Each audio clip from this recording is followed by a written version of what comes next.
ሳምሪ አለሽ? አላ እንዴት ናችሁ? እሺ ጊዜ የለኝም፣ ግን አንዳንድ ጥያቄ አንስቼ ለመውጣት ፈልጌ ነው። አንተ ኢምራን መጀመሪያ ከየት ቤተ እምነት ነሽ? ከኦርቶዶክስ ነው። እሺ ከመጽሐፍ ቅዱስ ምን? ከመጽሐፍ ቅዱስ ትክክለኛ ቃል ነው ብለህ ታምናለህ? እንዴ ኧረ ምን ነካሽ? አንቺ ታምኛለሽ? እሺ ካላመንክ ለምን ተበርዟል? ባለፈው ላይቭ ላይ ገብቼ ነበር፣ ተበርዟል ያልክ ስታወራ ሰምቼ ነበር። ስለዚህ በትክክለኝነቱ አምነክ ነው የመበረዙን የተናገርከው። እሱ ላይ መጣልሻለሁ፣ ግን መጀመሪያ መጽሐፍ ቅዱስ የውሸት መጽሐፍ እንደሆነ እስማማ። እስኪ ይሄን አንብቤ ምንድን ነው የሚለው? የቱ ጋር? ልጅ ወንድሜ እጁን በቀዳዳ ሰደደ፣ አንጀቴን ስለው እርሱ ታወከች። ምን ማለት ነው? እጁ ምንድን ነው ያደረገው?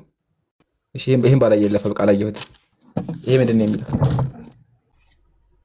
ኧረ አንተ ምን አይነት ነገር ነው የምታመጣው? ያ መጽሐፍ ቅዱስ አይሻ መጽሐፍ ቅዱስ ምን አይነት ነገር የሚያስብል መጽሐፍ ነው? ምን አይነት ነገር እስኪ ነበብ አልቃት አይሻ ሳምሪ ከመበረዝም አልፎ ሰው ፊት የማይነበብ መጽሐፍ ነው። ህዝበ ክርስቲያኖች አምነክ ነው ወይ ተበርዟል የምትለው? እሱን እኮ ላስረዳሽ ነው። መጀመሪያ ግን ካልሆነ ትክክለኛ መጽሐፍ አይደለም እየተማርን ስለሆነ እያነበባችሁ እንስማ። መበረዙን እኮ አትናገርም ነበረ። ትክክለኛ መጽሐፍ አይደለም ካል እሱን አስረዳሻለሁ። መበረዝ ምንድን ነው አስረዳሻለሁ። ችግር የለውም። አታስቢ። ግን አንድ አቢባታ እንድንስማማ እኮ ነው። ችግር የለውም። ከዛ አስረዳሻለሁ እሱ ማለት እንደሆነ። እስኪ አቢባት ያሳፍርሻል ሳምሪዬ፣ ግን ሞክሪው። ችግር የለውም።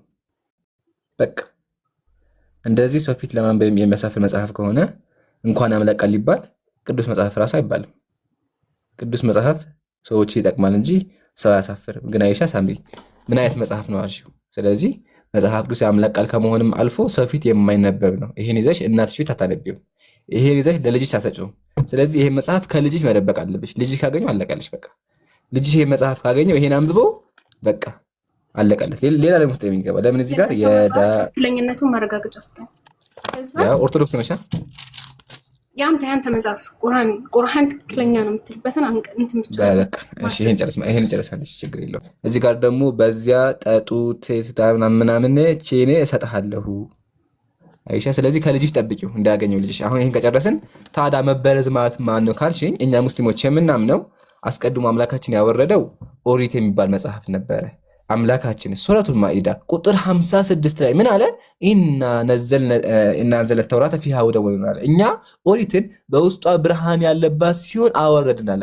ስለዚህ ኦሪት የሚባል መጽሐፍ አለ። ቁርአን መጽሐፍ ቅዱስ የሚባል መጽሐፍ አያውቅም። መጽሐፍ ቅዱስ ታሪክ አያውቀውም። ከጊዜ በኋላ ቄሶቹ ሰብስበው የሰጡት ስም ነው እንጂ መጽሐፍ ቅዱስ የሚባል መጽሐፍ ጭራሽ ነው የለም። ስሙ ባይብል ነው፣ ጥቅል ማለት ነው፣ የመጽሐፍ ስብስብ ማለት ነው። ዘጋ። ታዲያ ግን ኦሪት የሚባል መጽሐፍ መጀመሪያ ትክክለኛ መጽሐፍ ነበረ። ምን አጋጠመው ካልን ቤተክርስቲያኒቱ እንዳለችው አይሁዳውያን መጽሐፉን በረዙት። ገባሽ? በረዙት ወይም ደግሞ ጨምሩበት፣ ቀነሱበት። ስለዚህ ሙስሊሞች ምን ኦሪት የሚባለው መጽሐፍ መጀመሪያ ትክክለኛ መጽሐፍ ነበር፣ አሁን ግን ጠፍቷል። ያው እዚህ ጋር ተመልከቱ ምን እንደሚል፣ ኦሪት ጠፍታለች እግዚአብሔር ቃል ራሱ። ስለዚህ ኦሪት እንደጠፋ ቤተክርስቲያንም አምናለች። እኛ ሙስሊሞች መጽሐፉ እንደተበረዘ ኢቭን ደግሞ አይሻል ምስጥ እንደበላው እንደ ሽንኩርት እንደተበላ እናሳያለን። አይሻ ይሄ መጽሐፍ ቅዱስ ነው። የቀረውን ቄስ ይሞላዋል። እዚህ ጋር ያለውን ቄሱ ይመጣና ስቲል ያስበው የፈለገበትን ያስገባበታል። አይሻ ስለዚህ ቄሶቹ እንደፈለጉ ስለሚጫወቱበት መጽሐፉ ተበረዛ እንላለን። ጨረስን። ግልጽ ነው ይሄ? ገብቶኛል። ያንተ ቁርአንስ እርግጥ እሺ፣ ወደ እሱ ደግሞ ልምጣልሽ። ቁርአን የፈጣሪ ቃል ለመሆኑ ሁለት መስፈርቶች ላውጣልሽ፣ ሶስት መስፈርት ላውጣልሽ። አንደኛው መስፈርት አምላካችን ምን አለ? ወለው ካነ ሚን ኢንዲ ገይሪላህ ለወጀዱ ፊ እክትላፈን ከሲራ አለ። ቁርአን አለ ከአላህ ውጭ ሌላ ሰው ጽፎት ቢሆን የአላህ የፈጣሪ ቃል ባይሆን ኖሮ እኮ አለ ለወጀዱ ፊ እክትላፈን ከሲራ፣ በውስጡ እርስ በእርሱ የሚጋጭ ሐሳብ ያገኙ ነበር አለ። ቁርአን እርስ በእርሱ አይጋጭም፣ አይጣላም። ሁሉም እያንዳንዱ ፓርት እርስ በእርሱ የሚያጠናክር የሚያግዝ ነው እንጂ አይጋጭም። ስለዚህ መጽሐፉ የማይጋጭ ከሆነ ትክክለኛ ከሆነ አኩሬትሊ እያንዳንዱ ነገር የሚዘግብ ከሆነ ይሄ የፈጣሪ ቃል ነው የሚሆነው። ለምን? ሰው ሲጽፍ ይሳሳታል። ሰው ሲጽፍ ምን ያደርጋል? ይሳሳታል። እይጋጭ ነው። ቁርአን ግን የፈጣሪ ቃል ስለሆነ አይጋጭም። ሁሉም ታሪክ ትክክል ነው። አንደኛ። ሁለተኛ ደግሞ ቁርአን ውስጥ ተአምራት አሉ። አምላክ የወደፊትን የሚያውቀው አምላክ ብቻ ነው። እንዲሁም ደግሞ ተአምር ሊያደርግ የሚችል አምላክ ብቻ ነው። ኦኬ። አምላካችን አላሁ ሱብሓነሁ ወተዓላ ደግሞ አኩሬትሊ እያንዳንዱን ነገር አስቀምጧል፣ ስለወደፊቱም እንዲሁም ተአምራትን። ሶስተኛ ደግሞ ቁርአኑ ራሱ ነው። ቁርአን ሲነበብ የፈጣሪ ቃል እንደሆነ አንድ ሰው ሊገነዘብ ይችላል። የቃላት አቀማመጡ እንዲሁም ደግሞ የዘይቤ አቀማመጡ ማለት ነው። ይህን አንድ ሰው አይቶ የፈጣሪ ቃል እንደሆነ ይገነዘባል። ለዛ ነው አረቦች ምን ያደረጉ ቁርአን ሲወርድ ላ ተስመዑ ሊሃዘል ቁርአን ወልገው ፊህ አለ። ቁርአን ሲከፈት እንዳሰማሉ፣ ቁርአን ሲቀራ ጩሁ አሉ። በቃ ወልገው ፊህ እየጮኋችሁ ጆራችሁ ይዛችሁ ለፉ። ለምን? አንድ ሰው ቁርአንን ካነበበ ወዲያውኑ የፈጣሪ ቃል እንደሆነ ይገነዘባል። ምንም ስተት የለበትም። ሙሉ ቃሉ ራሱ የሰው ህይወት የሚቀይር እንዲሁም ተአምረኛ መጽሐፍ ነው። በዚህ አንጻር ቁርአን የፈጣሪ ቃል እንደሆነ ማሳመን እንችላለን። ኢምራን ልጅቷ ግን ሙስሊም ነች። ናውረድ ሳምሪ ሙስሊም ነሽ? ኧረ አይደለም። ሲጀመር ሙስሊም ጠል ነኝ። ላስገባልሽ አንዴ። በአላህ መልስ የቅድሙ ልጅ ለምን አወረኩት? እና ተመለስና አውሩ። እሺ አሁን ምን እናድርግ መሰለሽ? አንቺ በደንብ እንዲገባሽ አንዴ ፍቀጅልኝና በቃ መጽሐፍ ቅዱስን እርግፍ አገንቶ አንዴ በ5 ደቂቃ 5 ደቂቃ ስጭኝ። ደቂቃ ይዛሉ። በ5 ደቂቃ መጽሐፍ ቅዱስ ውሸት እንደሆነ ላሳምንሽና ከዛ ወደ ቁርአን ደግሞ መተን ቁርአን የፈጣሪ ቃል እንደሆነ በ5 ደቂቃ እናሳምንሽ። ሳላ 5 ደቂቃ 5 ደቂቃ ምን ትያለሽ ሳምሪ? በቃ ተስማማ። ስለዚህ አጀማ በአላህ ፍቃድ በ5 ደቂቃ ብቻ መጽሐፍ ቅዱስ የፈጣሪ ቃል እንዳልሆነ እናሳምናታለን። ሳላህ ደግሞ 5 ደቂቃ ብቻ ወስዶ ተአምራቶቹን አሳይቶ ቁርአን የፈጣሪ ቃል እንደሆነ ያሳምናታል። እኔ ልጀምር። ሳምሪ የፈጣሪ ቃል እርስ በርሱ ይጋጫል? አይጋጭም። የሚጋጭ ከሆነ የፈጣሪ ቃል ይባላል? አይባልም። አይጋጭም። የፈጣሪ ቃል በውስጡ ብልግና አለ? ድንገት እኮ በትርጉም ስህተት ቃል በቃል ሊመጣ ይችላል። ያ ቃል መጀመሪያ ሲጻፍ እንደዛ ባይሆንም የሆነ ሲተረጎም አለ አይደል? የዛን ሰዓት ቃል በቃል ልታገኘው ትችላለህ። እሱ ላይ አሳይሻለሁ። መጀመሪያ ጽሑፍ ላይ አናሳይሽ። ግን ዋናው ግን የፈጣሪ ቃል አይጋጭም አይደለም? አይጋጭም። እሺ የፈጣሪ ቃል ብልግና አለው? የለውም። የፈጣሪ ቃል ሰዎችን በመጥፎ ነገር ያዛል? አያዝም። ነገር አያዝም። የፈጣሪ ቃል ቄስ ይጨምርበታል? አይጨመርበትም። ጨረሰ። ያው ለጽሁፍ ይቅርታ። አይጋጭም፣ ብልግና የለበትም፣ መጥፎ ነገር የለውም፣ እንዲሁም ደግሞ አይጨመርበትም። መጽሐፍ ቅዱስ ግን አራቱም ነገር አጋጥሞታል። ጀምርልሽ ከብልግናው። መጽሐፍ ቅዱስ ያው 81 አሃዱ ኦርቶዶክስ። እሺ አንብቢው ሳምሪ። አላነበውም። አንተ አንብበው። በቃ እኔማ አነበው። ሰው ይሰማኛል። አስገድኛል። ቤተ ይቆጥኛል ያለሽ አይሽ አይደለ? ብልግና አለው። ቀቁ ላልመ የተቀጠቀጠ እንትኑ የተቆረጠ ወደ እግዚአብሔር ጉባኤ ግባ ይላል። ብልግና። ወደዚህ ደግሞ ይለፍ። እስኪ አንብቢው። ምንድን ነው የሚለው? እንደተወደደች ዋላ እንደተዋበች ሚዳቆ ሁልጊዜ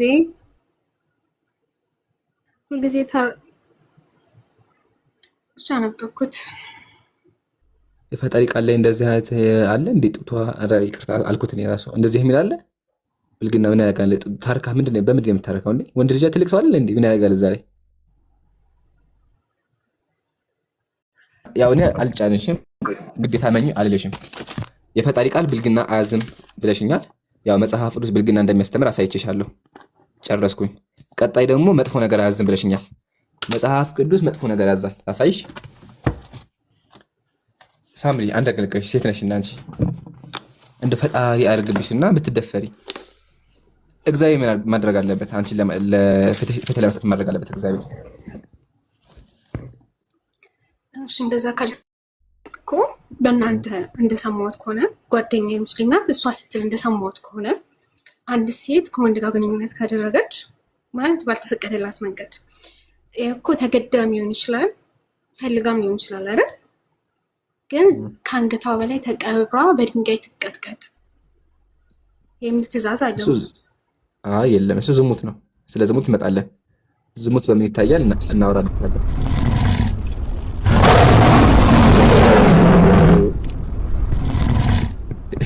ጀዛኩሙላህ። እሺ ሳምሪ፣ እሱ ላይ መጣላ። መጽሐፍ ቅዱስ ላይ እንጨርስ መጀመሪያ። መጽሐፍ ቅዱስ ላይ አንቺ ብትደፈሪ እግዚአብሔር ምንድን ነው የሚፈርደው? ድርጊቱን ላደረገ ሰው ቅጣት ተመጣጣኝ። እሺ እግዚአብሔር መጥቶ ደፋሪሽን ያግባሽ ብልሽ ምን ትያለሽ? ትክክለኛ አምላክ ነው? ደፍሮሽ አሰቃይቶሽ ያግባሽ ቢባል አይልም አይልም። እሺ አንብቢው። ኢምራን ታግሼሃለሁ ምን አውርጄሃለሁ። እሺ ወገኔ ባህት ትገባለህ። ትዕግስት ካልቻልክ ቀጥይ ሳምሪ። አንድ ሰው ያልታጨ ልጃገረድ አግኝቶ በማስገደድ ቢደርስባትና ቢጋለጡ ሰውየው ለልጅቷ አባት 50 ምን ስቅል ብር ይከፍላል። እሺ ይከፍላል። ልጃገረዲቱንም አስገድዶ ደፍሯታልና እርሷን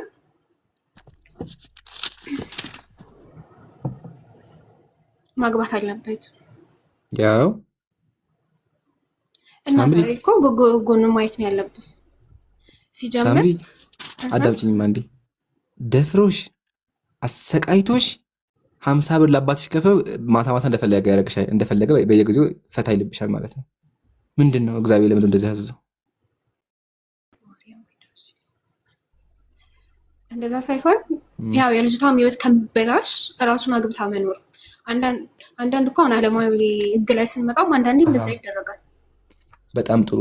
እሺ እንደዛ ከሆነ ይሄ ነገር አሁን ምሳሌ እኔ ያልኩኛቻ አዝብላ። እሺ ምሳሌ ዲያቆን እንትን አንቺ አፈቀረሽ ፈለገሽና እምቢ አልሽው፣ አስገድዶ ደፍሮሽ ሊያገባሽን እኮ ማለት እኮ ነው። በቃ መንገድ አመቻች እኮ እግዚአብሔር። መንገዱ ምንድነው? የደፈረ ካለ ያገባል አለ። ስለዚህ ወንዶቹ እየደፈሩ ያገባሉ በነፃ 50 ብር እየከፈሉ። ስለዚህ አሁን ምሳሌ አንድ ዲያቆን ማግባት ከፈለገ ከሱ የሚጠበቀው 50 ብር ብቻ ነው። 50 ብሯን ይዛታል። ከዛ በኋላ ይሰጣል፣ ይደፍራል፣ ከዛ ያገባል። አምሮሽ ይቀበለዋል። ምንም አለባበስ ያስፈልገውም አይቀበልም። አይምሮ አይቀበልም። በጣም ገራሚ። ጨረስን። መጥፎ ነገር አያዝም፣ ዘጋ ነው።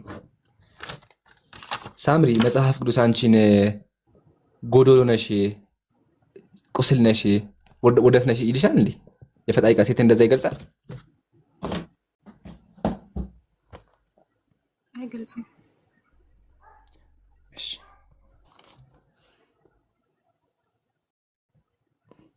ምንድን ነው የሚለው? የጀማ ኢዮብን አስገቡት። ኡስታዝ ጀማ ካሉ አስገቡት። እሺ አንብቢው። ኢዮብ 1 ቁጥር ጻፍ። እሺ እየፈለኩት ነበር። የሴት መልኳ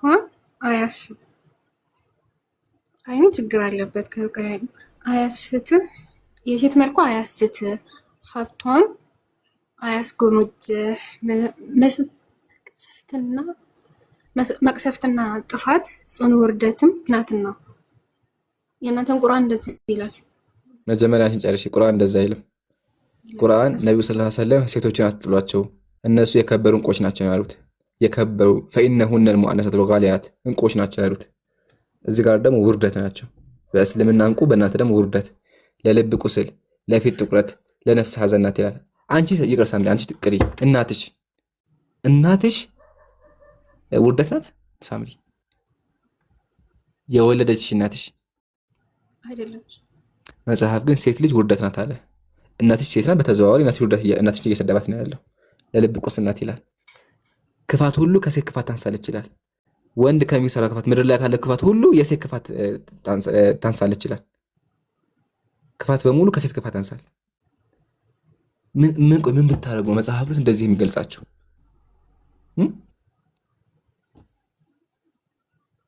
ትክክል ነው ይሄ? መጀመሪያ ማርፌ ቀምጥ ይሻለኝ ነበር። ዝም ብሎ እናመሰግናለን። ጨረስን።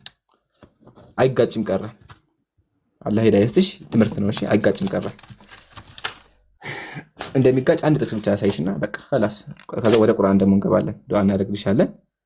ትኩረት አድርገሽ አዳምጪ። እንግዲህ እንደዚህ መጽሐፍ ነው እስካሁን እንድትከታተይ እያደረገው ያለሽ።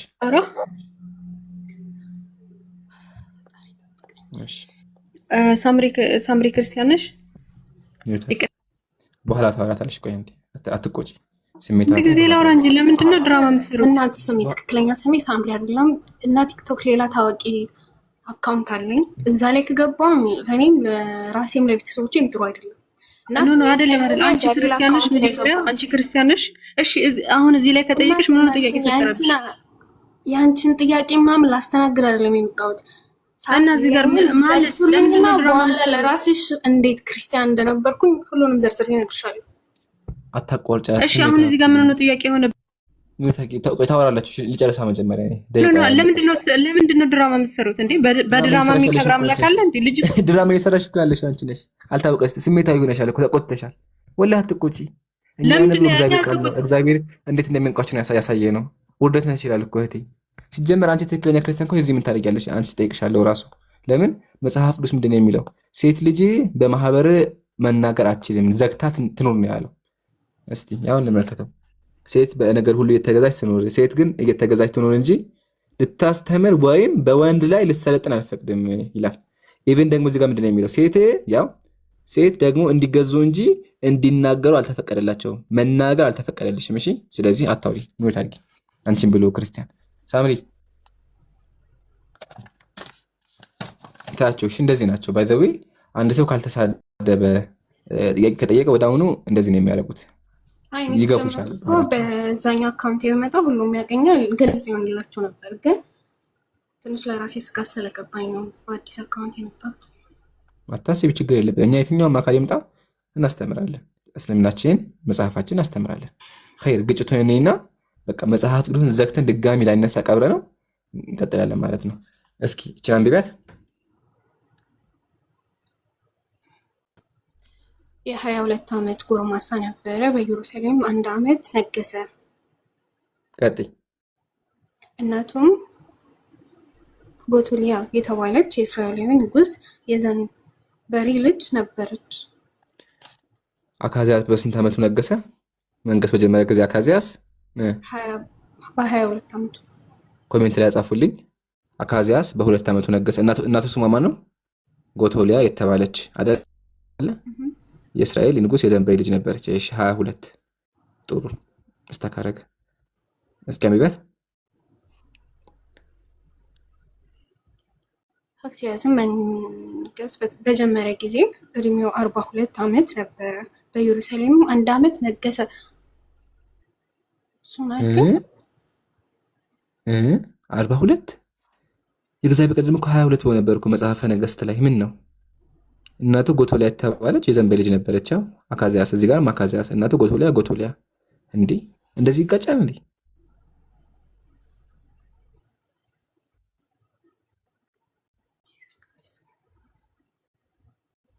ምን ተሻለ ሳምሪ?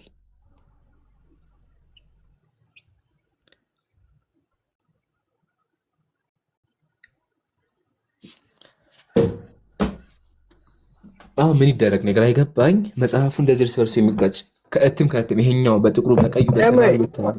ግራ ይግባ ወንድሜ፣ ግራ ይገባ ነው። እሺ ሚውት አድርገሽ አንተ ጋር በኋላ ጥሩ ሰው ነው አንተ በኋላ እናወራለን። እሺ ሀቢቢ ሚውት አድርገህ ድል ስጡ። አይ በተራ እናንተ ብቻ ተናጋሪ ሆናችሁ አንድ እሺ ሚዬ ታገሳላ አመሰግናለሁ፣ ግን አልጨረሰንም። እሺ ትቀጥላለህ። ሚውት አድርገህ ተቀመጥ። እስካሁን ስለቆየህ እናመሰግናለን። ሚውት አድርገህ ሳምሪ። ከዚህ በላይ ካጃ አትከጃ አይልሽም። አንቺ ያሻቸውን እያንዳንዱ ነገር አሳይቼሻለሁ። ያው አጋጨም ጨረስን፣ አይጨመርበትም ጨረስን። በቃ መጽሐፉ ብልግና የሚያስተምር ከሆነ ቢላህ አለይኪ እንደ አእምሮሽን ክፍት አድርጊና እንደዚህ አይነት ቃል በውስጡ ይዞ ጡቶቼ እንደ ግንብ ናቸው እየተባለ ልጄ ወንድሜ እጁን በቀዳዳ ሰደደ እየተባለ እንዲሁም ደግሞ ሴቶችን ድፈሯቸውና አግቧቸው እያለ ሴቶች ውርደት ናቸው ለልብ ቁስል ናቸው እያለ በምን ሂሳብ ነው የፈጣሪ ቃል የሚሆነው? ቄሱ መጥቶ እየጨመረበት የፈለገ ቄስ እየመጣ እየጨመረበት እንደዚህ የተጋጨ ኢቭን ምስጥ እየበላው ምስጥ በልቶት እኮ አልቋል መጽሐፉ። ኢቭን እሱ ራሱ ቅድም አሳይቻለሁ። እንደዚህ ነው መጽሐፉ አልቋል። እንደዚህ ምስጥ የበላው ኦልሬዲ የተበረዘ መጽሐፍ እንዴት ነው አምላክ ቃል የሚሆነው? ምን ትያለሽ? እሺ አሁን ግልጽ የሆነ ነገር ልንገር። ሲጀመር እኔ እንጃ ፈጣሪ በሚያውቀው እኔ የራሴ መጽሐፍ ብዙ እምነት የለብኝም። ግን ደግሞ ወደዚህ ወደ እናንተ እምነት ወደ ኢስላም ስመጣ ብዙ ነገር ይጋጭብኛል። ጓደኛ ያለች ሀያት የምትባል ብዙ ነገር ትነግረኛለች። ግን የእኛን አምላክ ኢየሱስን ፍጡር ነው ትላላችሁ፣ ግን የእናንተ አምላክም እንደዛው ፍጡር ነው። የሆነ ሻሃዳ ያለችኝ ሻሃዳ ብላ የሆነ ቃል ማላ ነው እንደዛ ብቻ ብላ ስተነትን በመጨረሻ ላይ በአማርኛ ተርጉሚልኝ በምላሽ ሰዓት ብቸኛ የሆነ ፍጡር ነው ይላል። ብቸኛ የሆነ ፍጡር ከሆነ እንዴት አይምታታም? ዋህዳ እያንዳንዱን እየተመለከትን እንምጣ።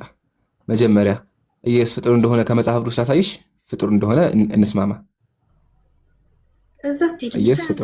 እሱን ተውና ቀጥታዬን ብቻ መልስልክ።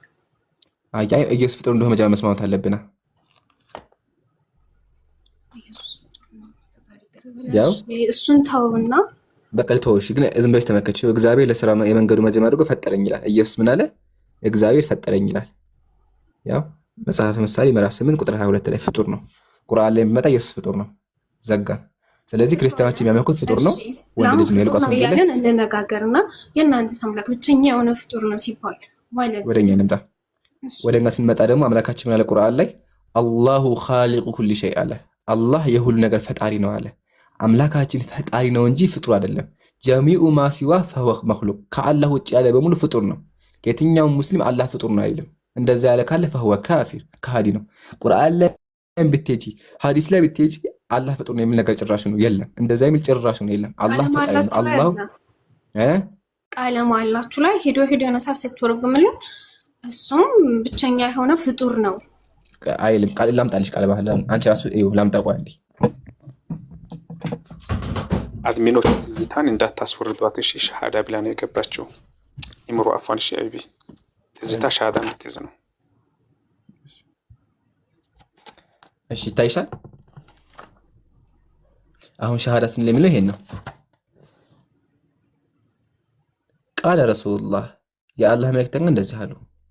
መን ሸሂደ የመሰከረ ቃለ መሐላው ይሄ ነው። ላኢላሃ ኢላላህ ከአላህ ውጭ አምላክ የለም ብሎ የመሰከረ ከእሱ ውጭ ያለው ፍጡር ነው ማለት ነው። እሱ ግን ፈጣሪ ነው። ከእሱ ውጭ ሌላ አምላክ የለም። ወአነ ሙሐመደን ነብዩ ሙሐመድ ደግሞ የአላህ ባሪያ ናቸው እንዲሁም የአላህ መልእክተኛ ናቸው። ሙኽሊሳን በልቡ ጥርት አድርጎ ካመነ ጀነት ገባ አሉ። አይሻ ቃለ መሐላ ይሄ ነው። ቃለ መሐላ ላይ ፍጡር የሚል ነገር ጭራሽ ነው የለም ሳይሆን ይሄ አሁን በአረብኛ ያልከዋልና ትርጉም ስለኝ በትክክል ትርጉም ግን በምላሳት እሱም አንድ ነው አንድ የሆነ ጌታ ነው አለችና ብቸኛ የሆነ ፍጡር ነው አለች። መጨረሻ ነብዩ መሐመድ ከሆነ ነብዩ መሐመድ ፍጡር ናቸው፣ ባሪያ ናቸው። አሁን ለምሳሌ እኔን ቃል የምታስገባኛላ ገና ወደ እናንተ እምነት ስመጣ ይሄ ነው ቃሉ ሙሉ ቃሉ አይሻ ይሄ ቃል ነው። ትርጉሙ እስካን ምንድን ነው የሚለው? ከአላህ በስተቀር ሌላ አምላክ እንደሌላ መሰክራለሁ። ይሄ ብቻ ነው። እሷ ግን ስትተረጉምልኝ ይሄ ቀጥሎ አለ። ቀጥሎ ወአነ ሙሐመድ አብዱህ ወሱሉ ይሄ አለ። ቀጥሎ ያው ይሄ ነው ሙሉ ይሄ ነው።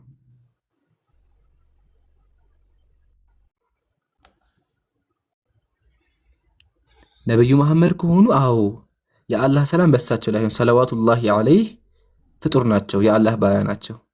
አላህ ከፍጥረታት ያላቃቸው የተከበሩ የመጨረሻ ነብይ ናቸው፣ ባሪያ ናቸው፣ መልእክተኛ ናቸው። ስለዚህ መሐመድ የአላህ ባሪያና መልእክተኛ መሆናቸውን እመሰክራለሁ እንላለን። አየሽው ሳምሪ?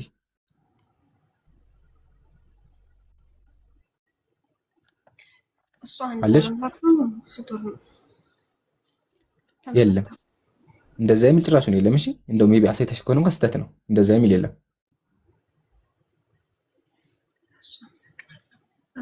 አሁን ኢየሱስ ላይ ጨረስን አይደል? ፍጡር እንደሆነ አሁን ጥያቄ እንዴት ነው ፍጡር የምታመልኪው? ግን እቺ ነገር አንድ መጀመሪያ ቁርአን ላይ ያሳይሽ አላህ ማን ነው የሚለው ነገር እንዲገባሽ እስኪ አንብቢያት። ምንድን የምትለው?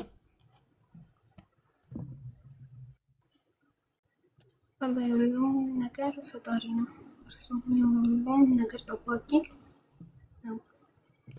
የሙስሊሞች አምላክ ይሄ ነው፣ ሁሉን ነገር የፈጠረ ኢቭን ኢየሱስን የፈጠረው። ኢየሱስ ራሱ ቅድም ምን ያለ ብዬሻለሁ እዚህ ጋር ፈጣሪ አለ። በእነሱ ቋንቋ አላህ ይባላል፣ በአራማይክ ማለት ነው። አላህ አለ ኢየሱስ። ለምን ኢየሱስ አምላክ አላህ ነው የሚለው? ለስራው የመንገዱ መጀመሪያ አድርጎ ፈጠረኝ አለ።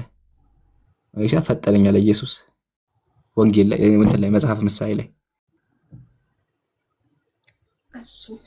እኔ ከላይ በተነገረኝ አሁን ልጠይቅህ ስለ እምነታችሁ ከላይ በተነገረኝ እና የኔን እምነት ብዙም እምነት ባልጥልበትም ወደ እናንተ ስመጣ ግን ብዙ ተሞላው አላነበብኩም። ፈጣሪ ከፈቀደ አነባለሁ ከዚህ በኋላ ዋለሁ።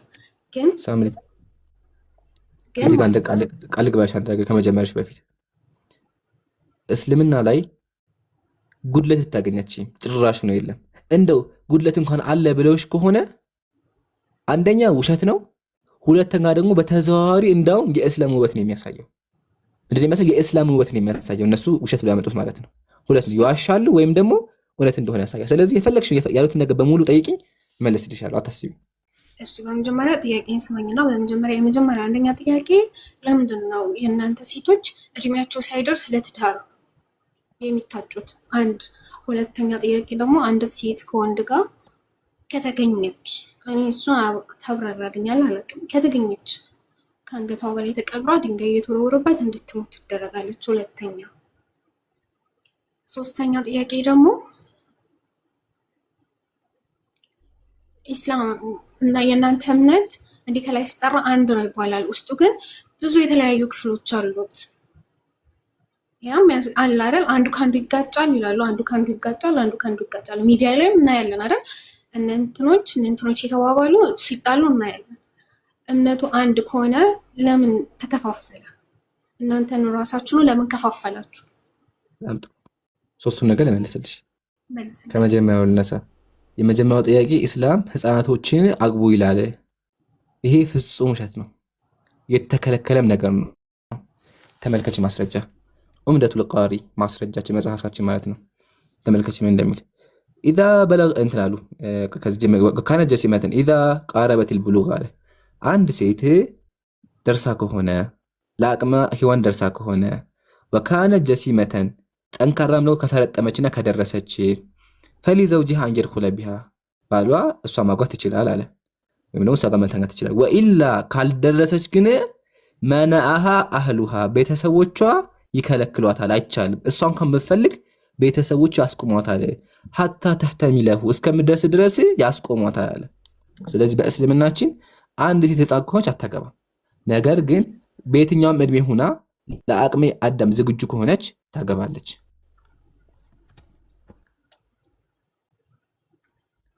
አይሽ አይደለ? እንዳውም ትከለከላለች።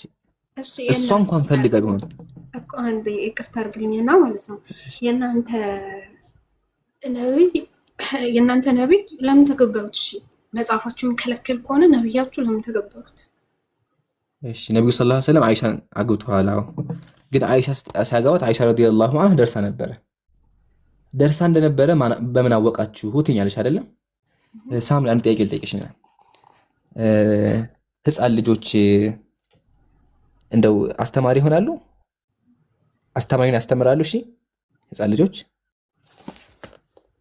አንድ ሴት አውቃ ካስተማረች ደርሳለች ማለት ነው? አዎ መቼ ህፃን ልጅ መቼም አስተማሪ ያስተምራል እንደ ህፃን ልጅ አስተማሪዎችን ያልኩሽ ተማሪ አይደለም። ሰው ሊያስተምር ይችላል። ጥያቄ ዋናዎቹ ምሳሌ ኢትዮጵያ ውስጥ ያሉ ዋና አስተማሪዎቹን ህፃን ልጅ ታስተምራለች ሰብስባ? አታስተምር። ግን ይገርምሻል ነብዩ ሰለላሁ ዐለይሂ ወሰለም ያገቧት አይሻ ዋናዎቹ በኢስላም ታሪክ ላይ አዳምጪኝ፣ በኢስላም ታሪክ ላይ በጣም ብዙ ሐዲስ ዘገቡ የተባሉትን ዋናዎቹ መጥተው ከሷ ነበር የሚማሩት። እያንዳንዱ ጥግራ ያገባቸው ነገር ካለ እሷ ነበር የሚያስተምሯት። ተመልከች ማስረጃ ምን አለ መስሩቅ ምን አለ? ረአይቱ መሸኸተ አስሐቢ ረሱልላህ የሰአሉነሃ አኒል ፈራኢድ። ታላላቆቹ የነብዩ ተከታዮች አይሻ መጥተው ይጠይቋት ነበረ ስለ ህግ። ታላላቆቹ መሸኻ ሽማግሌዎች ዋናዎቹ እየመጡ ከአይሻ ይማሩ ነበር። ደግሞ ሰሃቦች ምን አሉ? ማአሽከለ ላ ያሳቡ መሐመድ፣ እኛ እኮ የነብዩ ጥያቄዎች ጥያቄ አልተፈጠረብንም አሉ። ፈሰአልና አንሁ አይሻን እኮ ብንጠይቃት ኢላ ወጀድና ኢንደሃ ኢልማ፣ እሷ ታውቀው ነበር አሉ። አይሻ አይደለ አዋቂ ነበረች። ኢቭን አይሻ ረዲየላሁ ዐንሃ በኢስላም ታሪክ ላይ 20 ሺህ ሐዲስ የዘገበች እንቁ ሴት ነበረች። የትኛውም ሰሃባ የትኛውም ወንድ ያደረገው ነው እሷ ያደረገችው። 2000 ሐዲስ የዘገበች ማለት ነው። ይሄን ካየን ታዲያ እድሜዋ ስንት ነበር ይባላል? እድሜዋ 9 ዓመት ነበር ነብዩ ሰለላሁ ዐለይሂ ወሰለም ሲያገባት። በ9 ዓመቷም ደግሞ ደርሳ ነበረ። በዛን ጊዜ ሴቶች ቶሎ ይደርሱ ነበረ። አሁን መጀመሪያ አይሻ እንደደረሰች በምን እናውቃለን ካልን ራሷ አይሻ ራሷ አይሻ ምናች ደርሻለሁ አለች። ማስረጃ ሱነኑ ትርሚዚ ኢዛ በለገት ልጃርየቱ 9 ሲኒን አለች አይሻ አንድ ሴት 9 ዓመት ከሞላት አለች ፈህየ እምራአቱን እሷ ሴት ናት አለች። በተዘዋዋሪ እኔ 9 ዓመት ሞልቶኛ ደርሻለሁ አለች። አንደኛ። ሁለተኛ ሊቃውንቶች ምን አሉ? ወካነት ሸበት ሸባበል ሐሰን ረዲየላሁ ዐንሃ አይሻ ረዲየላሁ ዐንሃ በዛን ጊዜ ለግላጋ ወጣት ወይም ደግሞ ደርሳ ለአቅመ ሔዋን ደርሳ ነበር አሉ። ስለዚህ እሷም ራሷ እንዳለችው ደርሳ ነበር። ዋና ጥያቄ የሚሆነው ሴቶች በዛን ጊዜ ይደርሳሉ ከተባለ አዎ ይደርሳሉ። ማስረጃ አለን? አዎ አለን። ያው ሂስቶሪ ኦፍ ሲቪላይዜሽን ምን ብሎ አስቀምጠዋል? ኢነል ኢናሰ ፊል ቢላዲል ሐራ በአረብ ሀገር እኮ የነበሩት በድሮ ጊዜ በአረብ ሀገር የነበሩ ሴቶች እኮ አለ ለማግባት ይደርሱ ነበረ። በ8 ወይም በ9 ወይም በ10 ዓመታቸው ለማግባት ይደርሱ ነበር አለ። ስለዚህ የድሮ ሴቶች ቶሎ ይደርሱ ነበረ። አይሻ ረዲየላሁ ዐንሃ ደርሳ ነበረ። ሁለተኛው ማስረጃ ደግሞ ኤሜዲቫል ይሄ መጽሐፍ ተመልከች። ኤሜዲቫል ማለት በመካከለኛ ክፍለ ዘመን የነበሩ ሴቶች ታሪክ የነሱ ታሪክ መጽሐፍ ነው። ተመልከች ምን እንደሚል ኢት ኒድስ ቱ ቢ ሪሜምበርድ አለ መነገር መታወስ አለበት አለ that many medieval widow በመካከለኛ ክፍለ ዘመን የነበሩ ሴቶች እኮ ዊዶ ማለት የተፈቱ ማለት ነው were not old ታላቅ ሴቶች አልነበሩም። እሺ were important heresies were often marriage between the age of 5 and 10 አለ በዛን ጊዜ ከ5 እስከ 10 ባለው ያገቡ ነበረ።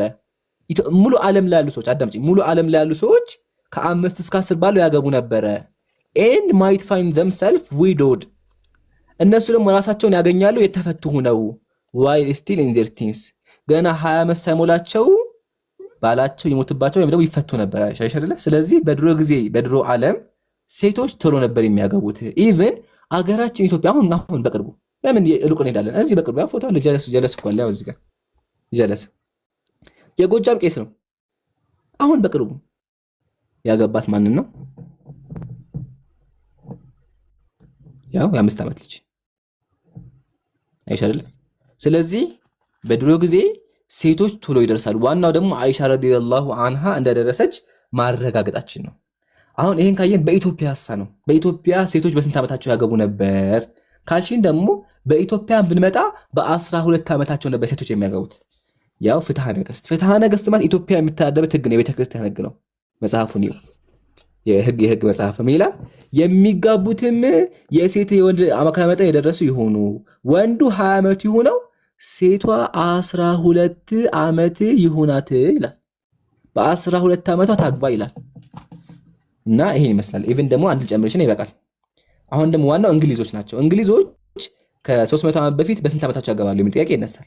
ከተነሳ በ7 ዓመት ጀምሮ ያገቡ ነበር እንግሊዞች ራሱ። ያው ኤዳጀስት ላው ኦፍ ኢንግላንድ የእንግላንድ ህግ መጽሐፍ ነው የእንግሊዝ ማለት ነው። ምን ይላል? አፖን ሰች ሜጅ አለ በእንደዚህ ህግ ብቻ ጊዜ አለ the wife shall be indoor ሴቷ ትጣጫለች አለ if she attain the age of 9 ሴቷ 9 ዓመት ከሞላ ታገባለች whatever her husband be አለ ባሏ የፈለገው ዓመት እንኳን ቢሆነው እሷ 9 ዓመት ከሞላ ታገባለች አለ። ስለዚህ በድሮ ጊዜ ሴቶች ቶሎ ይደርሳሉ። ከታሪክም ከክርስትናም አቅርቤልሻለሁ። አይሻ ደግሞ ራሷ ደርሳለች። ከመድረስም አልፎ ጦር የመራች ሐዲስ የዘገበች አዋቂ ነበረች።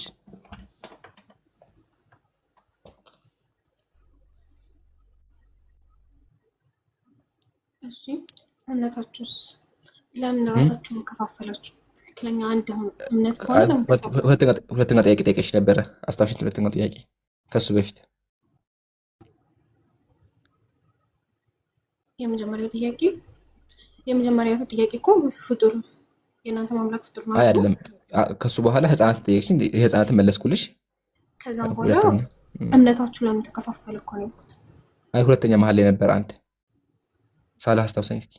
ኦኬ ዝሙት። እሺ ዝሙት የሰራ በድንጋይ ተደርጎ ይገደላል ነው አይደለ?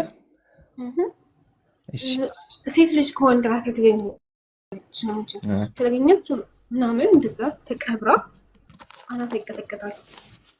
ከተገኘች ተቀጥቀጥ የሚል ነገር በእስልምና የለም።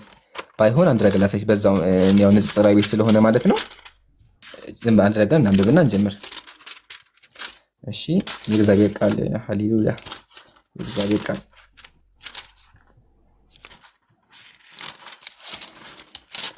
እናንተ ሰዎች የእግዚአብሔር ቃል ጠፋብኝ እኮ። በቃ በሞባይል በቃላችሁ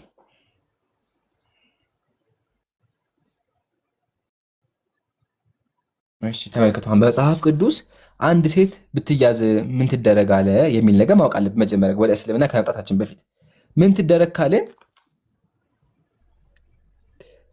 በህይወት እያለች በእሳት ትጠበሳለች። ወንድ ጋር ተኝታ ወንዱ ምንም አይደረግም፣ ይለቀቃል። ሴቷ ግን ምን ትደረጋለች? በእሳት ትቃጠላለች። ዘሌዋውያን እግዚአብሔር ኃያሉ አምላክ እግዚአብሔር ምን አለ? የካህን ልጅ ራሷን በጉልሙትና ብታረክስ አባቷን ታረክሰዋለችና በእሳት ትቃጠላለ። በእስልምና ነብዩ ሰለላሁ ዐለይሂ ወሰለም ምን አሉ? ላ ዩዓዚቡ ቢና ኢላ ረቡ ናር፣ በእሳት አይቀጣም የእሳት ፈጣሪ እንጂ አሉ። ሙስሊሞች ሰዎችን በእሳት አናቃጥልም። ግን እግዚአብሔር ምን አለ? በእሳት እንደ ችቦ ጋዝ ለኩስባት፣ ላይተር ላክባት፣ አቃጥላት ያለው። ይሄ በዚህ ሀክል የተቀመጠው። ሁለተኛ በክርስትና ዝሙት የሰራ ቅጣቱ ምንድነው ካልሽ እንግዲህ ቅጣቱ ምን እንደሆነ አፍንጫው ይቆረጣል። ተመልከቺ። 10ኛ የሚስቱ ማመንዘር እያወቀ ዝም ያለ ሰው ከገረፋት በኋላ ይለይ። ሴሰኛውና ሴሰኛይቱ ግን አፍንጫቸውን ይቆረጣቸዋል አለ። ይቆረጣቸው ያስቀምጣል አይሻል? ይቆረጣቸው። ስለዚህ በክርስትና ዝሙት የሰራ ካለ ተይዞ አፍንጫው ይቆረጣል ይላል። አሁን ይሄን ካየን በክርስትና ያለው ይሄ ነው። ኢቭን ደግሞ ዝሙት ሲሰራ ከተያዘ በድንጋይ ተደብድቦ ይገደላል በክርስትና በኦሪት ሕግ መሰረት። ወደ እስልምና ደግሞ እንምጣ። ወደ እስልምና ስንመጣ አምላካችን ምን አለ ቁርአን ላይ? አሳሪ ለክፈተው መጀመሪያ ያየነው እንዲሁም ማለት ነው። አዛኒ ወዛኒያ ዝሙተኛይቱና ዝሙተኛውን ከሁለቱ እያንዳንዳቸውን ያላገቡ እንደሆኑ 100 ግርፋትን ግረፋቸው፣ በእነርሱ በአላህ ፍርድን ርህራህ ያዛቸዋል። ስለዚህ አንድ ሰው ዝሙት ሲሰራ ከተያዘ ዝሙት ታላቅ ኃጢአት ስለሆነ የሚደረጋል፣ ይገረፋል። ምን ከሆነ ትልቅ ሰው ያላገባ ከሆነ ይገረፋል። ነገር ግን ደግሞ ሰውየው አግብቶ የሚያ ከሆነ አግብቶ የማገጠ ደግሞ ከሆነ እስልምና ዝሙትን በጣም ስለሚከለክል ምን ይደረጋል? መጀመሪያ 4 ምስክሮች ይጠየቃሉ። ሰውየው ዝሙት ሲሰራ ያየ ምስክሮች ይጠየቃሉ። ምስክሮች ከተገኙበት ሊትራሊ ዝሙት ሲሰሩ አይን በአይን መርፌና ክር ሆነው ያዩ ከሆኑ ከተመሰከረባቸውና እውነት ነው ከተጋለጡ ይደረጋሉ፣ በድንጋይ ይደበደባሉ። አግብቶ የሆነ ስለሆነ አግብቶ ነው ይሄ ነገር የሰራው። ግን መቼ ነው ይሄ? አንደኛ ራሱን ካጋለጠ። ምሳሌ ነብዩ ሰለላሁ ዐለይሂ ወሰለም አንድ ሰው መጥቶ ምን አላቸው? እኔ እኮ ዝሙት ሰራሁ አላቸው። ነብዩ ምን አሉ? አስረግጠው ጠየቁት። ኢቭን ደግሞ ባላየ ራሱ የሆነ በቃ ዝም አውት። ለምን አንድ ሰው ተውባ ካረጋ አላህ ይቀበለዋል። ተውባ ካረጋ ችግር የለውም። በቃ አላህ ደብቆለታል። አላህ ከደበቀለት خلاص ተውባ ያደርጋል። ከተያዘ ነው። ከተያዘ ግን ሸሪዓ ህግ ስለሆነ በሙስሊም ሀገር ላይ ብልግና እየሰራ ስለሆነ ሚስቱ ላይ እየገለሞተ ስለሆነ ሴቷም ደግሞ ሚስቱ ላይ ባሏ ላይ እየገለሞተች ስለሆነ ከተመሰከረባት 4 ምስክር ከተገኘ ወይም ደግሞ ራሷ ዝሙት እንደሰራች ካመነች አዎ ትገደላለች፣ በድንጋይ ተደብድባ ማለት ነው። ይሄ የሚሆነው ግን ራሷ ካመነችና የአላህ ቃል መጠበቅ ነው። ምድር ላይ ከተቀጣች ሰማይ ላይ ቅጣት የለባትም። ሰማይ ላይ ቅጣት የለባትም። አምላካችን በዚህ በምድሩ ይመራታል ማለት ነው። ኦኬ። አይ ደግሞ ደብቄ ደግሞ ተውባ ጋር ደግሞ ይቻላል። ተውባ ማድረግም ይቻላል። ተውባ ካረገች አላህ ከደበቀላት ደግሞ ማሻአላህ። ነገር ግን ተውባ ሳታረግም ሳትቀጣም ደግሞ ከሆነ ሰማይ ላይ አሳማሚ ቅጣት ይጠብቃታል። ለምን? ዝሙት የሚባለው ነገር በእስልምና በጣም በጣም በጣም የተጠላ ነገር ስለሆነ እስልምናችን አስረግጦ የሚናገረው በጣም የሚጠነቀቀው ነገር ምንድነው? ዝሙት ነው። ለዛው ነብዩ ሰለላሁ ዐለይሂ ወሰለም ሐዲስ ላይ ምን አሉ? ያ ማዕሸረ ሸባብ ተዘወጅን፣ እናንተ ወጣቶች አግቡ አሉ። ወጣት ካለ ማግባት አለበት። خلاص ዝሙት የሚባል እንደዚህ ህገ ወጥ የለም። እንደ ክርስትናው መጀናጀን ፍቅረኛ የለም። ቀጥታ ወደ ትዳር ነው። ከጋብቻ ውጭ ያለ ነገር በሙሉ አይፈቀድም። ስለዚህ በዚህ አንጻር ነው የተቀመጠው። በክርስትና ግን አፍንጫቸው ይቆረጣል የሚለውን ያው አይተሻል ብዬ አስባለሁ።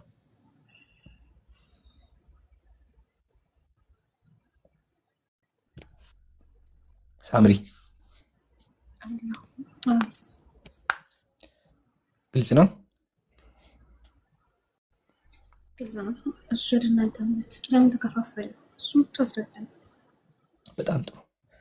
እሺ የመጀመሪያ ወደዚህ ጥያቄ ስንመጣ የምልሽ ምንድነው ይሄ ጥያቄ አንቺን አይመለከት። መጀመሪያ ለምን ካልሽኝ አንድ ገራሚ ምሳሌ አስቀምጥልሽ።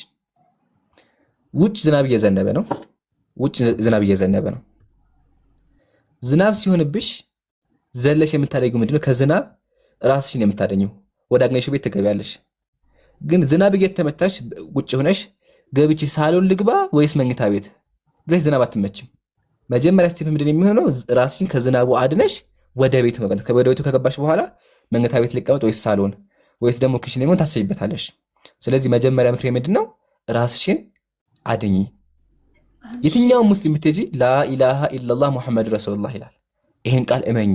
ይሄን ቃል ካመንሽ በኋላ የትኛው ትክክለኛ ቢሆን ትመረምሪያለሽ። ታዲያ እስላሞች ለምን ተከፋችሁ? ሙስሊሞች ለምን ትከፋላችሁ ካልሽኝ መጀመሪያ አንድ ነገር ማወቅ አለብሽ። ሁልጊዜ ብርሃንን የሚቃወሙ የምንፍቅና ትምህርቶች ይፈጠራሉ። ምንፍቅና እንላቸዋለን። ነብዩ አስረግጠው ምን አሉ? አለይኩም ቢሱነቲ፣ ሙስሊሞች ሆይ አሉ፣ አለይኩም ቢሱነቲ፣ የኔን ሱና ተከተሉ፣ እኔ ያስተማርኩትን ነገር በሙሉ አጥብቃችሁ ያዙ። ወሱነቲል ኹለፋኢ ራሺዲን አልመህዲይን፣ ከኔ በኋላ የመጡትን የአራቱን አኢማዎችን የሰሃቦችን ሱና ተከተሉ አሉ። አዱ ዐለይሃ ቢነዋጅዝ፣ አጥብቃችሁ ያዟቸው። ወኢያኩም ወሙሕደሳቲል ኡሙሪ፣ አዲስ ነገር እስልምና ላይ እንዳትጨምሩ። ሁሉም ጭማሪ ጥመት ነው፣ ጥመት የእሳት ነው። በቃ ይሄ አራት ግልጽ የሆነ መግለጫ ነው። ስለዚህ ሙስሊሞች ምንድነው የምናደርገው? ቁርአን ያለውን እንቀበላለን፣ ሐዲስ ያለውን እንቀበላለን፣ እስልምና ላይ አንጨምርም። ግን ደግሞ ምን ተፈጠረ? ከዚህ ውጭ ያሉ ሌሎች ሰዎች አሉ እስልምና ላይ የስተት ትምህርት የሚጨምሩ። ምሳሌ ከነሱ አላህ ይጠብቀና ምን የሚሉ አሉ? የነብዩን ልደት እናከብራለን የሚሉ አሉ። ልደት ብለው ማለት ነው። ሱብሃንአላህ። ሱሐቦች ያላከበሩትን፣ ታቢዒዎች ያላከበሩትን፣ ሊቃውንቶች ያላዘዙትን ነገር እኛ ነብዩን እንወዳለን ብለው የነብዩን ልደት ያከብራሉ። ያከበረ የለም። ለምን እናከብራለን? ነብዩ ለና ዒዳን፣ ሙስሊሞች ያለ ሁለት በዓል ነው አሉ። ሁለት በዓል አለን እያሉ ነብዩ ኢድና ኢደል አድሃና ኢደል ፊጥር እያሉ ሶስተኛ በዓል መውሊድ አለ ይላሉ።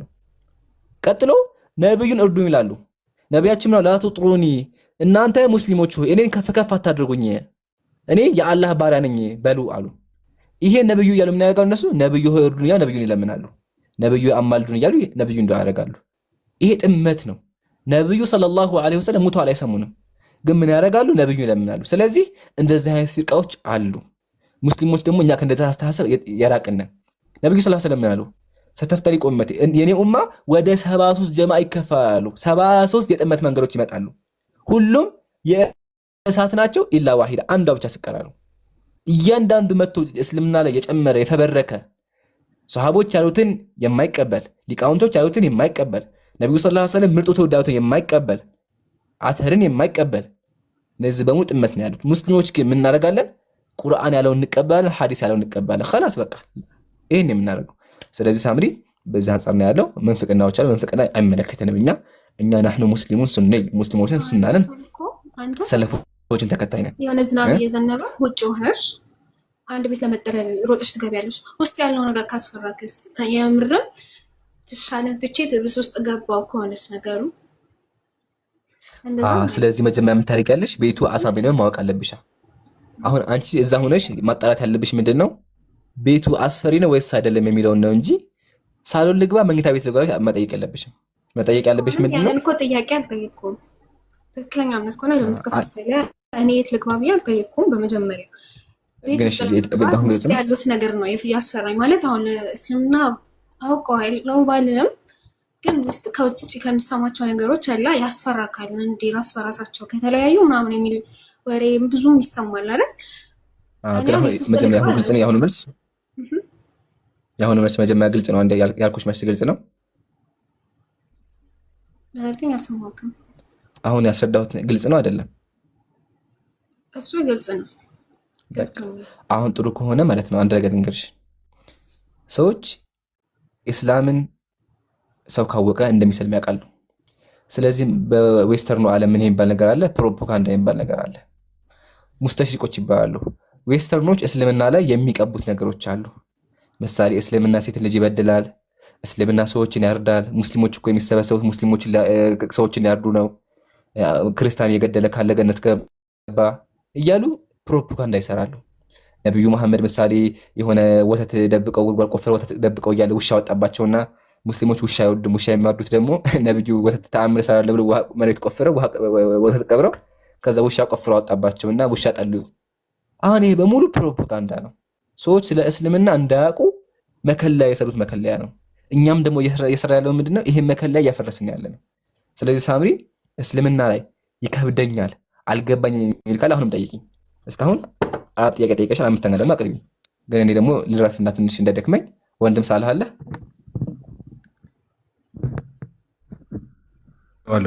አለው ኢንሻአላህ። አሁን ደግሞ አስቀጥላ ከተመቸ ሀቢቢ። ስለዚህ እስልምና አንድ ነው እያልከኝ ነው? ምንም የተከፋፈለ ክፍል የለውም፣ አንድ ብቻ ነው እስልምና?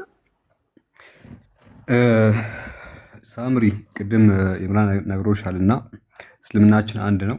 ነገር ግን ሰዎች ከጊዜ በኋላ እየመጡ የተለያየ ነገራቶችን ወደ ሃይማኖት ይጨምራሉ። ኦኬ፣ እንደዛ አይነት አመለካከቶች አሉ። ይህንን የአላህ መልእክተኛ አስቀድሞ ነግረውናል። እንደዚህ የሚነሱ ሰዎች አሉ፣ የራሳቸውን እምነት የሚያመጡ የራሳቸውን ፍልስፍና የሚያቀርቡ ሰዎች አሉና እነዚህ ነገራቶች ይኖራሉ። በየትኛውም እምነት ውስጥ ያለ ነገር ነው ይሄኛው። ነገር ግን ከነዛ ሰዎች መጠንቀቅ እንዳለብንና እውነተኛውን መንገድ ደግሞ በምን መልኩ መያዝ እንዳለብን የአላህ መልእክተኛ ስለነገሩን በቀላሉ ውሸት ላይ እንዳሉ እነሱ ልክ ላይ እንዳልሆኑ ልናገኝ እንችላለን። ትክክለኛው መንገድ የትኛው እንደሆነ በቀላሉ እኛ እንረዳለን ነው። በቁርአንና በሱና ይህን ነገር ማጣራት እንችላለን።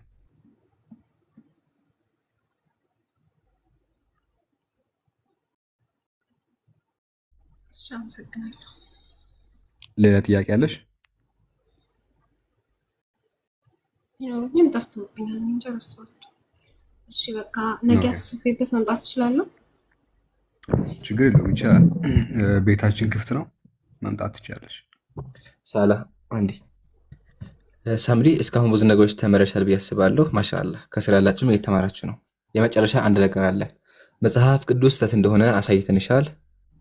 እስልምና መልሰንልሽ ብዙ ነገሮች። መጽሐፍ ቅዱስ ስህተት አይደለም ያልሆነ ነገር እቺ በጣም ሲምፕል የሆነ ማስረጃ ያቅርብ። አንዴ ሪፖርት መጥቶብኛል። አንዴ ያስተካክል። ሪፖርት ሳይሆን አይደላችሁ፣ ትክክል አይደላችሁ። ሽሚ ታወራለህ። ቀጣይ አንተ ነሽ። ሽሚ አትቆጣ። አጩ ቀጣይ አንተ ነህ። ረጋ በል ሳምሪ። ህዝቡ አይቷል፣ ህዝቡ ይፍረድ። አሁን የቀረን ኢየሱስ ነው። ኢየሱስ ላይ አንድ ሁለት ነገር እናወራን ይበቃናል። እና ፕሊስ ቁርአን አንብቢ። እሺ ቁርአን አንብቢ፣ ትምህርቶችን በደንብ ተከታተል። አሁን ስላደረግን የምፈልገው ነገር እኔ በራሴ እምነት ምንም ልቤ አይረጋም ማለት ይችላል። እኔ አሁን ስለራሴ ሳይሆን ማወቅ ላውቅ የመጣው ስለእናንተ ነው።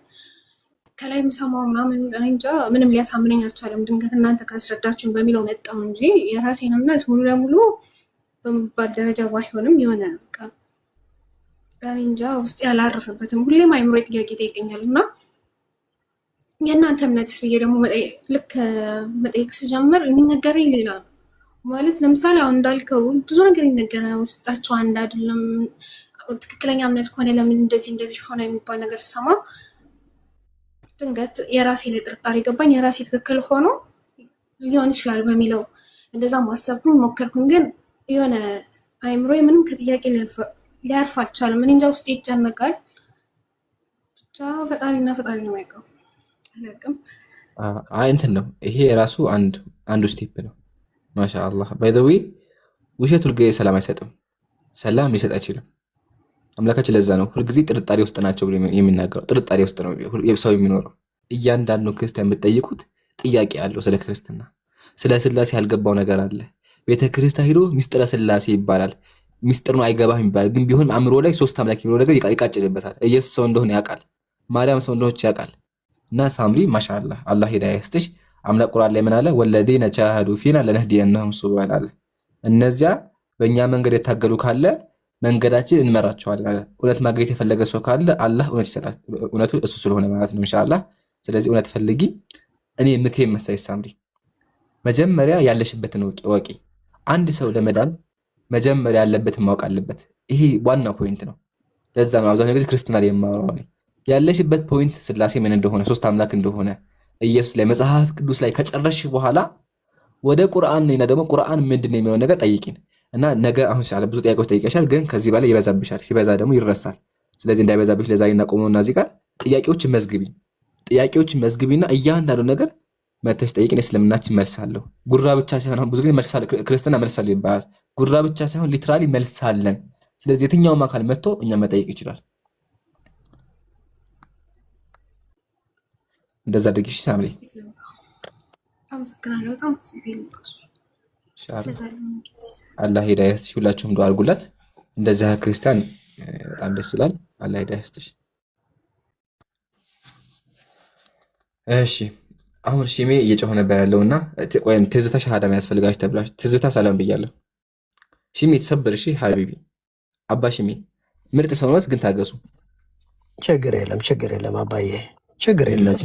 አይ ምርጥ ሰው ነው። ማሻአላ ይመች። እኔም አንተ ምርጥ ነው። በጣም ነው የምወደህ። ሪሊ እውነቴን ነው የምልህ። በጣም ነው የማከብርህ የምወደህ። ግን የምትሄድበት መንገድ ሪሊ ዲቫይን የሆነ መለኮታዊ እገዛ ይፈልጋል። ሐዋርያው ጳውሎስ በህግ በጣም የበረታ ሰው ነበረ። ህጉን በደንብ ጠንቅቆ የሚያውቅ ስለ ህጉ የሚቀና ልጨርስ ሀሳብ ነው ያው አጭር 1 ደቂቃ ነው ማውራው።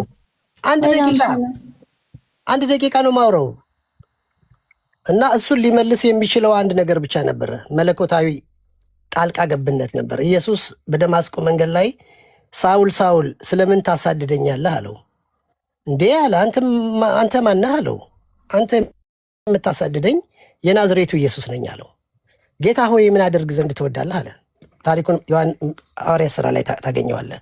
እንደዚህ አይነት አንዳንድ ኢየሱስ ራሱ ዲቫይን በሆነ መልኩ ገብቶ ካልመለሰ በስተቀር በጣም ከባድ የሆነ እንትን አለ። ምንም ችግር የለውም። ግን ኢንዘ ሎንግ ረን ጌታ በጣም ማምነው ለብዙዎቻችሁ ለእስልምና እምነት ተከታዮች ቅን ወንድሞቼ የእግዚአብሔር ብርሃን እንደሚበራላችሁ በጣም ተስፋ አደርጋለሁ። በጣም አምናለሁ። ይሄን የእግዚአብሔር ብርሃን ክርስቶስ ራሱ ይበራላችኋል። ጨለማውን ከብርሃን የምትለዩበትን እንትን ይሰጣል። ነው ችግር የለም። ግን አሁን ወደ ፖይንት ስንመጣ እናንተ አሁን አይደለማ ትዝታ ላስቀረት ትቀጥላለህ። ፕሊዝ ትዝታን ላውራት ፕሊዝ። እሺ ችግር የለም። በመጀመሪያ ሙስሊሞች ብርሃን ላይ ያለ ነው። አላሁ ኑሩ ሰማዋት ይወላል። አምላካችን ብርሃን ነው። ብርሃን ላይ ምን ያለ ነው? ብርሃን መንገዱ ነው አይደለም? መንገዱ እንኳን አዎ ብርሃን ላይ ያለ ነው። እናንተ ናችሁ ጨለማ ላይ ያላችሁት። ኢንሻአላህ እሱን አላህ ይግለጥላችሁ። ዱዓ እናደርግላችኋለን። አሁንም አልሐምዱሊላህ ብዙ ሰው ተምሯል። ቀጥሎ ደግሞ ኢየሱስ ካልገለጠልህ አይሆንም አለ። በቃ ይሄን ያላችሁ ክርስትና እንደዚህ በግልጠት ከሆነ ሰው ሊገባው አይችልም። የቅድሙ ፓስተር ደውዬለት ምንድን ነው ያለው? ጸልያለሁ በቃ እኔ ብዙ ያልገባኝ ነገር አለ፣ ይሄኛንም ጥያቄ ጸልዬ መልስ እፈልግልሃለሁ፣ አልገባኝም፣ እኔም አንተም ጸልይ እጸልይልሃለሁ ነው የሚሉት። ሐቢቢ ትክክለኛ ከሆነ መጽሐፍ ከተ መሞገት ማስረዳት መቻል አለብህ እንጂ ተደፋፍኖ በጸሎት የሚባል ነገር አይሰራም፣ ይወታል።